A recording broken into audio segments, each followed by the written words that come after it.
அனைவருக்கும் வணக்கம். இன்று மே 20ஆம் தேதி செவ்வாய்க்கிழமை இந்து தமிழ் நாளிதழோட எக்ஸாம் பாயிண்ட் ஆஃப் வியூவில் பார்க்க போகிறோம். தலைப்பு செய்தி என்ன கொடுத்துருக்காங்கன்னா, அரசு ஊழியர்களுக்கு கட்டணமின்றி காப்பீடு, அதாவது விபத்தில் உயிரிழந்தாலோ ஊனம் அடைந்தாலோ ரூபாய் 1 கோடி அப்படிங்கிற மாதிரி முதல்வர் அறிவிச்சிருக்காங்க. 7 வங்கிகளுடன் இதற்காக புரிந்துணர்வு ஒப்பந்தங்கள் கையெழுத்தாயிருக்கு. இதன் மூலமாக பார்த்தீங்கன்னா கல்வி, வீட்டுக்கடனுக்கு வட்டி சலுகையும் வழங்கப்படும் அப்படிங்கிற செய்தியை சொல்லியிருக்காங்க. இதில் ஒரு விஷயம் கோட் பண்ணியிருக்காங்க. என்ன அப்படின்னு பார்த்தீங்கன்னா, வளர்ந்த நாடுகளில் தனிநபர் ஆயுள் காப்பீடு மற்றும் விபத்து காப்பீடு கட்டாயமாக வைத்திருப்பது நடைமுறையில் உள்ளது அப்படிங்கிற மாதிரி சொல்லியிருக்காங்க. என்ன அப்படின்னா, இந்தியாவில் தனிநபரோ இல்லை விபத்து காப்பீடோ விருப்பத்தின் பேரில் இது பண்ணியிருக்காங்க.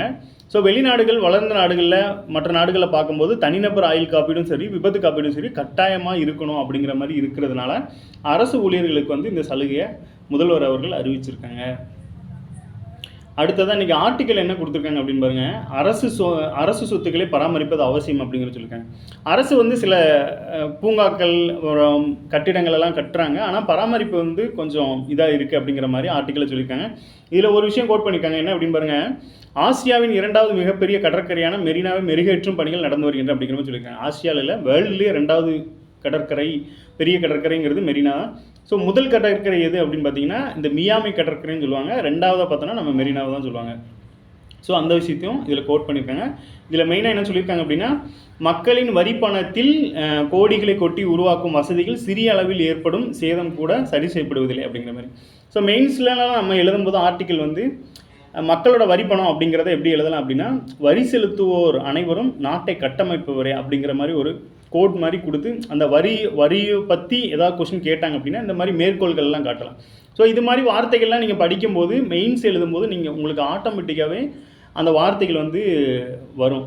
ஸோ அதற்காக இந்த மாதிரி ஆர்டிக்கல்லாம் கொஞ்சம் கொஞ்சம் படித்து வச்சுக்கோங்க. அப்பப்போ கரோனா பற்றி கொடுத்துருக்காங்க. என்னென்னா, வெளிநாடுகளில் பார்த்தீங்க அப்படின்னா புதிய வகை வைரஸ் பரவிட்டு வருது. அந்த வகையில் தமிழ்நாடு அரசு சுகாதாரத்துறை அதிகாரிகள் ஒரு நியூஸை கொடுத்துருக்காங்க. இந்த பழைய அந்த கொரோனாவோட அந்த வரலாறை கொடுத்துருக்காங்க. என்ன அப்படின்னா, 2019 ஆண்டு இறுதி, அதாவது நவம்பர் டிசம்பரில் இந்த சீனாவோட ஊகான் நகரில் முதல்ல கரோனா கண்டறியப்பட்டது. அதன் பின்பு இந்தியாவில், இது வேர்ல்டில், சீனாவில், இந்தியாவில் பார்த்தீங்கன்னா 2020 ஜனவரியில் பரவ தொடங்கியிருக்கு. ஆமாம், அதில் 4.47 கோடி பேருக்கு மேற்பட்ட பாதிக்கப்பட்டாங்க. இதில் 5 லட்சத்துக்கு மேற்பட்டவர் உயிரிழந்திருக்காங்க. அதுக்கப்புறம் தமிழ்நாட்டில், இது இந்தியாவில், அப்புறம் தமிழ்நாட்டில் 2020 மார்ச், அப்போ பாருங்கள் 2019 நவம்பர் டிசம்பரில் வேர்ல்டில், 2020 ஜனவரியில் இந்தியாவில், 2020 மார்ச்சில் தமிழ்நாட்டில். ஸோ இந்த மாதிரி படிப்படியாக இது எதை காட்டுது அப்படின்னா, ஒரு நிகழ்வு நடக்கு அப்படின்னா வேர்ல்டில், இந்தியாவில், தமிழ்நாட்டில். ஸோ இந்த மாதிரி பிரித்து படிச்சிங்க அப்படின்னா கொஞ்சம் ஈஸியாக இருக்கும். ஒரு சம்பவம், இப்போ எடுத்துக்காட்டுக்கு உக்ரைன் ரஷ்யா போகிற பாருங்கள், அந்த சண்டை நடக்கிறது அவங்களுக்கு மட்டும் இல்லை, உலக நாடுகளுக்கும் மறைமுகமாக ஒரு பாதிப்பு உண்டு பார்க்கணும். ஏன் அப்படின்னா, அங்கே கச்சா எண்ணெய்கள் அங்கே இருந்தால் நமக்கு சில விஷயங்கள் கிடைக்குது. ஸோ அது போக ட்ரேடு பாதிக்கும், மக்கள் அங்கே பாதிக்கிறாங்க. ஸோ இதெல்லாம் மறைமுகமாக அங்கே படிக்க போனவங்கலாம் நமக்கு ரிட்டர்ன் வர மாதிரி இருக்குது. ஸோ இது மாதிரி மறைமுகமாக நிறையா பாதிப்புகள் வருதுனால வேர்ல்டில் என்ன நடக்குது, அது இந்தியாவை எப்படி பாதிக்கும், அது தமிழ்நாட்டை எப்படி பாதிக்கும் அப்படிங்கிற மாதிரி தெரிஞ்சு வச்சுக்கோங்க. ஸோ அதற்கான எடுத்துக்காட்டு தான் இந்த விஷயங்கள். இதில் சில இன்ஃபர்மேஷன்ஸ் கொடுக்குறாங்க, அதை நம்ம பார்த்துக்குறோம். என்ன சொல்கிறாங்க அப்படின்னா, தமிழ்நாட்டை பொறுத்தளவில் எவ்வளோ பேர் பாதிக்கப்பட்டாங்க அப்படின்னு பார்த்தீங்கன்னா 36 லட்சத்துக்கு மேற்பட்ட பாதிக்கப்பட்டாங்க. இதில் 38,000 பேர் உயிரிழந்திருக்காங்க அப்படிங்கிற செய்தியை கொடுத்துருக்காங்க. ஸோ இந்த நிலைமையில் மீண்டும் கரோனா தொற்றின் புதிய வகை வைரஸ் பரவல் அதிகரித்துள்ளது. ஹாங்காங், சிங்கப்பூர், சீனா, தாய்லாந்து உள்ளிட்ட நாடுகளில் தொற்று பாதிப்புகள் பதிவாகி வருகிறது அப்படிங்கிற செய்தியை கொடுத்துருக்காங்க. ஸோ இதுதான் அதிகாரி என்ன சொல்லியிருக்காங்க அப்படின்னா, தமிழகத்தில் அச்சப்பட தேவையில்லை, கரோனா பரவல் இல்லை அப்படிங்கிற மாதிரி சொல்லியிருக்காங்க. இங்கே பாருங்கள், இது எந்த இடம் அப்படின்னா மெரினாவை படம் பிடிச்சு போட்டு என்ன சொல்லியிருக்காங்க அப்படின்னா, மெரினா கடற்கரைக்கு மேலே உள்ள ஆர்டிக்கிளில் தான் பார்த்தோம் மெரினாவை மெருகேற்றும் பணி நடந்து வருகிறது அப்படிங்கிறது. எதுக்காக அப்படின்னு பார்த்தீங்கன்னா, சென்னை மெரினா கடற்கரைக்கு நீலக்கொடி சான்றிதழ் பெறும் திட்டத்தின் கீழ் சென்னை மாநகராட்சி சார்பில் பணிகள் நடைபெற்று வருகிறது. கடற்கரை சுற்றியும் மூங்கிலால் ஆன நிழற்கூரைகள் அமைக்கப்பட்டு வருகிறது. இந்த நீலக்கொடி சான்றிதழ் அப்படிங்கிறது இந்த கடலை சார்ந்த, நம்ம ஏற்கனவே பார்த்துருப்போம் நீலப்புரட்சி அப்படிங்கிறது கடல் சார்ந்ததாக இருக்கும். ஸோ அது மாதிரி நீலக்கொடி சான்றிதழ் அப்படிங்கிறது கடற்கரையோட அந்த அமைப்பை பொறுத்து அதற்காக கொடுக்கப்படுது. ஸோ அந்த திட்டத்தின் கீழே இந்த மெரினா கடற்கரையை மெருகேற்றிட்டு வராங்க. இப்போ நம்மளுக்கு எப்படி கேள்வி கேட்பாங்க அப்படின்னா, இந்த நீலக்குடி சான்றிதழ் எந்த பயன்பாட்டிற்காக வழங்கப்படுகிறது, இல்லை கடற்கரையை சுத்தப்படுத்தும் திட்டத்திற்கான பெயர் என்ன அப்படிங்கிற மாதிரி கூட கேட்கலாம். ஸோ நீலக்குடி சான்றிதழ் அப்படிங்கிறத, இது ஏற்கனவே ஒரு நாள் வந்த செய்தி தான், இப்போ வந்து இமேஜோட கொடுத்துருக்காங்க. அடுத்ததாக பார்த்தீங்கன்னா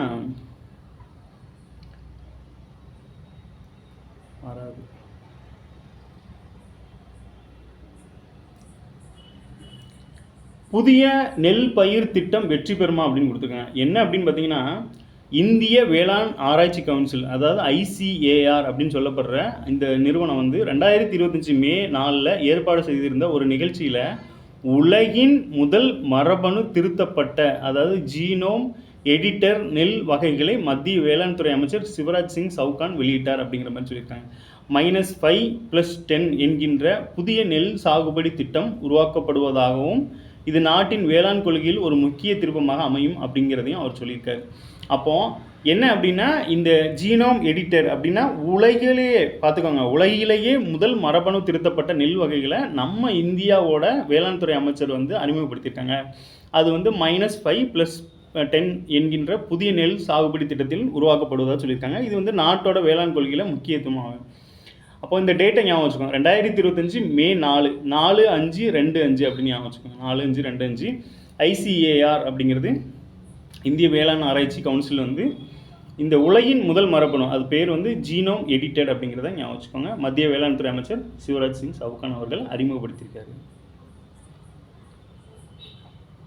அடுத்ததாக இன்றைக்கி விண்வெளி சார்ந்து ஒரு ஆர்டிக்கல் கொடுத்துருக்காங்க. இந்தியாவோட முதல் ராக்கெட் என்ன அப்படிங்கிறதையும் ரீகால் பண்ணிடுங்க. இந்தியாவோட முதல் செயற்கைக்கோள் இஸ்ரோவால் 1975 ஏவப்பட்டிருக்கு. வருஷம் பார்த்துக்கோங்க, 1975. இஸ்ரோ உருவாக்கப்பட்டது 1969. இது ஸ்கூல் புக்லேயே இருக்குது. இது போக ஏவப்பட்ட செயற்கைக்கோள் எது அப்படின்னா ஆரியப்பட்டா அப்படிங்கிறத ஞாபகம் வச்சுக்கோங்க. அதன் பின்பு பாஸ்கரா தொடங்கி இதுவரை 150 செயற்கைக்கோளுக்கு மேலே வெற்றிகரமாக ஏற்கிக்கும். இது போக என்ன சொல்லியிருக்காங்கன்னா, பாகிஸ்தானோட விண்வெளி நிறுவனத்தோட பேர் வந்து சூப்பர் கோ அப்படின்னு சொல்லியிருக்காங்க. இது வரைக்கும் அவங்க 8 செயற்கைக்கோள் தான் ஏவிருக்காங்க. இந்த செயற்கைக்கோள்கள் இப்போ இதை ஏன் பாகிஸ்தானோட கம்பேர் பண்ணுறாங்க அப்படின்னா, இந்த சமீபத்தில் நடந்த சண்டையில் பார்த்தீங்கன்னா நம்மளுக்கு வந்து செயற்கைக்கோள்கள் அதிகமான துல்லிய தகவல்களை கொடுத்தாங்க. ஸோ இந்த வகையில் அதை தான் வந்து நம்ம 150 செயற்கைக்கோள் வரைக்கும் ஏவிருக்கோம். பாகிஸ்தான் வந்து பார்த்திங்கன்னா 8 செயற்கைக்கோள் தான் ஏவிருக்காங்க. ஸோ 2 பேருக்கும் ஒரே டைமில் தான் சுதந்திரம் கிடச்சிது. ஸோ நம்ம வளர்ச்சி அடைஞ்சிருக்கோம் அப்படிங்கிறத இதன் மூலமாக கம்பேர் பண்ணுறாங்க. கார்டோசாட் வரிசை அப்படிங்கிறது அதி உயர் துல்லியமான ஒளிப்படங்களை வெளியிட்டு வான் தாக்குதலை சிறப்பாக மேற்கொள்ள பயன்பட்டன அப்படிங்கிற மாதிரி சொல்லியிருக்காங்க. அடுத்து பாருங்கள், ரிசார்ட் அப்படிங்கிறதோட அப்ரிவேஷன் பாருங்கள், ரேடார் இமேஜிங் சேட்டிலைட் என்கின்ற வகை செயற்கைக்கோள்கள் எந்த விதமான வெப்ப சூழலிலும் பகலிலும் இரவிலும் செயல்படுகின்றன. ரிசார்ட்டோட ஸ்பெஷல் என்ன அப்படின்னா, எந்த வெப்ப சூழ்நிலையிலும் பகல் இரவிலையும் பாராமல் அது வந்து செயல்படும் அப்படிங்கிற மாதிரி சொல்லியிருக்காங்க. அடுத்ததாக கீழே பார்த்தீங்கன்னா, இந்திய கடற்படையை தொடர்ந்து ஜிசாட் 7 மூலம் இந்திய பெருங்கடல் பகுதியில் உள்ள நம் கப்பல்களுடன் தொடர்பு கொள்கிறது. ஜிசாட் 6 வந்து ஜிசாட் 6A மூலம் இராணுவ தரப்பு வாகனங்களும் போர் தளவாடங்கள் தகவல்களை பரிமாறிக்கொள்ளலாம். ஜிசாட் 7A செயற்கைக்கோள் மூலம் விமானப்படை, அதாவது முப்படைக்கும் இந்த ஜிசாட் மூலமாக தகவல்கள் பரிமாறப்படுது அப்படிங்கிற செய்தியை தான் இதன் மூலமாக சொல்ல வராங்க. ஸோ விண்வெளி நண்பன் வந்து நமக்கு மெயினாக 1975 ஆரியப்பட்டா அப்படிங்கிறத ஞாபகம் வச்சுக்கோங்க. இணையம் பகுதியில் என்ன கொடுத்துருக்காங்க அப்படின்னா, தொழில்துறை மற்றும் வணிக வரித்துறையின் கீழ் செயல்பட்டு வந்த பட்டு வளர்ச்சி பிரிவை 1979 பட்டு வளர்ச்சித்துறை அப்படிங்கிற தனித்துறையாக சேலத்தை தலைமையிடமாக கொண்டு அரசு அமைக்கப்பட்டது. பட்டு உற்பத்தியில் தன்னிறைவு அடைதல், புதிய தொழில்நுட்பங்கள் மூலம் பட்டு வளர்ப்பு தொழிலாளர் முன்னேற்ற உதவுதல், வேலைவாய்ப்புகள், அதெல்லாம் தேவையில்ல. அந்த பட்டு வளர்ச்சி பிரிவு அப்படிங்கிறத பட்டு வளர்ச்சி துறை, அதாவது நமக்கு எப்படி இருக்கும் அப்படின்னு பார்த்தீங்கன்னா, ஃபஸ்ட்டு அமைச்சகம் இருக்கும், அமைச்சகத்துக்கு கீழே துறைகள் வரும், துறைகளுக்கு கீழே பிரிவுகள் வரும். இந்த பிரிவை துறையாக மாற்றிருக்காங்க. எப்போ அப்படின்னு பார்த்தீங்கன்னா 1979. பட்டு வளர்ச்சி பிரிவை பட்டு வளர்ச்சி துறையாக மாற்றினது எப்போனா 1979. அப்போ யார் ஆட்சியில் இருந்திருப்பாங்க? இங்கே தமிழ்நாட்டில் எம்ஜிஆர் இருந்திருப்பாங்க, அங்கே பார்த்தோன்னா மொரார்ஜி தேசாய் இருந்திருப்பார் பிரதமராக. ஸோ அந்த டைமில் சேலத்தை தலைமையிடமாக கொண்டு இந்த பட்டு வளர்ச்சி பிரிவை உருவாக்கியிருக்காங்க அப்படிங்கிறத தெரிஞ்சுக்கலாம். இது நமக்கு எப்படி கேட்குறாங்க அப்படின்னா, பொறுத்துக்களை சில விஷயங்களை கேட்குறாங்க, வருடங்களை வச்சு அந்த துறையோ இல்லை வந்து அந்த நிறுவனத்தையோ கேட்குறாங்க. அடுத்து பாருங்கள், பொது அறிவில் பெர்னாலி தத்துவம் பற்றி கொடுத்துருக்காங்க. ஒரு திரவத்தின் வேகம் அதிகரிக்கும் போது அதன் அழுத்தம் குறையும் என்பது பெர்னாலியின் தத்துவம். சீரான திரவ ஓட்டத்தில் இருந்து ஒரு குறிப்பிட்ட புள்ளியில் திரவத்தின் அழுத்தம், இயக்காற்றல், நிலையாற்றலின் கூட்டுத்தொகை மாறாமல் இருக்கும்.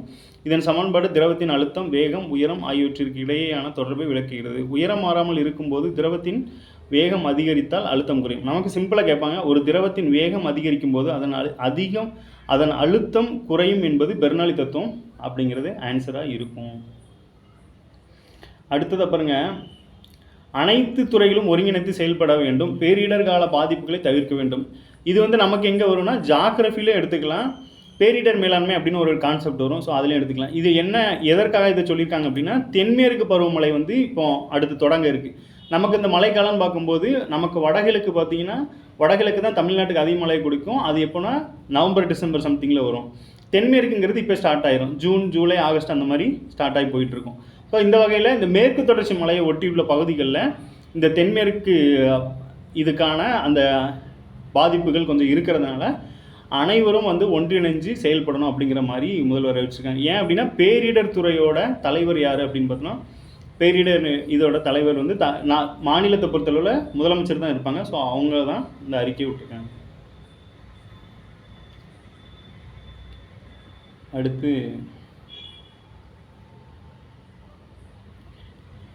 கீழே எலெக்ஷன் பற்றி ஒரு முக்கியமான செய்தி கொஞ்சம் நல்லா பார்த்துருவோம். அரசியல் கட்சி பிரதிநிதிகளுடன் தேர்தல் அதிகாரி ஆலோசனை அப்படிங்கிற செய்தி. வாக்குச்சாவடி முதல்நிலை முகவர்கள் பயிற்சி முகாம் டெல்லியில் வரும் 22-23 நடைபெற இருக்கிறது. இம்முகாமில் தமிழகத்தில் இருந்து அங்கீகரிக்கப்பட்ட அரசியல் கட்சிகளின் வாக்குச்சாவடி முதல்நிலை முகவர்கள் பங்கேற்க உள்ளனர். வார்த்தையை நல்லா நோட் பண்ணுங்கள், அங்கீகரிக்கப்பட்ட கட்சிகள். ஓகேவா? அடுத்து இதில் தமிழகத்தில் இருந்து பங்கேற்கும் கட்சி பிரதிநிதிகளுடன் தலைமை தேர்தல் அதிகாரி அர்ச்சனா பட்நாயக் அவர்கள் ஆலோசனை நடத்தியிருக்காங்க. இக்கூட்டத்தில் பார்த்தீங்கன்னா திமுக, அதிமுக, பாஜக, காங்கிரஸ், இந்திய கம்யூனிஸ்ட், மார்க்சிஸ்ட் கம்யூனிஸ்ட், விடுதலை சிறுத்தைகள் கட்சி, தேமுதிக, நாம் தமிழர் கட்சி, பகுஜன் சமாஜ் கட்சி, ஆம் ஆத்மி கட்சி, தேசிய மக்கள் கட்சி ஆகிய 12 அங்கீகரிக்கப்பட்ட கட்சிகளைச் சேர்ந்த பிரதிநிதிகள் பங்கேற்றனர் அப்படின்னு சொல்லியிருக்காங்களா. இந்த 12 கட்சிகள் தான் அங்கீகரிக்கப்பட்ட கட்சிகள். மற்ற கட்சிகள்லாம் பதிவு செய்யப்பட்ட கட்சிகள். பதிவு செய்யப்பட்ட கட்சிகள், அங்கீகரிக்கப்பட்ட கட்சிகள், மாநில கட்சிகள், தேசிய கட்சிகள், இந்த மாதிரி பிரிவுகள் நிறைய இருக்குது. ஸோ எல்லா கட்சியுமே அங்கீகரிக்கப்பட்டதானா இல்லை, எல்லாமே பதிவு பெற்றிருக்கும். ஆனால் அங்கீகாரத்துக்கு சில கிரிட்டேரியா இருக்கும். ஸோ அந்த இதை அவங்க அடையும் இதில் அவங்களுக்கு அந்த அங்கீகரிக்கப்பட்ட மாநில கட்சி, தேசிய கட்சி, இந்த மாதிரி அங்கீகாரங்கள் கொடுப்பாங்க. அது நம்ம 9th புக்லேயும் 11th புக்லேயும் இந்த தேர்தல் பாடத்தில் நல்லாவே கொடுத்துருக்காங்க. ஸோ இதில் என்ன சொல்ல வந்தேன் அப்படின்னா, தமிழ்நாட்டை பொறுத்தவரை இந்த 12 கட்சிகள் அங்கீகரிக்கப்பட்ட கட்சியாக இருக்குது. இந்த கட்சிகளுக்கெல்லாம் சின்னங்கள் ஒதுக்கியிருப்பாங்க. இவங்க ஒரு சில விஷயங்கள், அதாவது குறிப்பிட்ட சதவீதத்துக்கு மேலே ஓட்டு, குறிப்பிட்ட எண்ணிக்கைக்கு மேலே அந்த சீட்டு, இந்த மாதிரிலாம் வாங்கியிருப்பாங்க. அதன் மூலமாக அவங்களுக்கு இந்த அங்கீகரிக்கப்பட்ட இது கிடச்சிருக்கும். ஸோ இந்த மாதிரி 12 கட்சிகள் நம்ம தமிழ்நாட்டில் அங்கீகரிக்கப்பட்ட கட்சியாக இருக்குது. அது போக தமிழ்நாட்டோட தலைமை தேர்தல் அதிகாரி யார் அப்படின்னு பார்த்தீங்கன்னா அர்ச்சனா பட்நாயக் அவர்கள். ஸோ இது 2 இன்ஃபர்மேஷன் இதில் இருந்துச்சு. ஸோ அதனால தான் உங்களுக்கு அதை சொல்லியாச்சு. நன்றி. மீண்டும் நாளை சந்திப்போம்.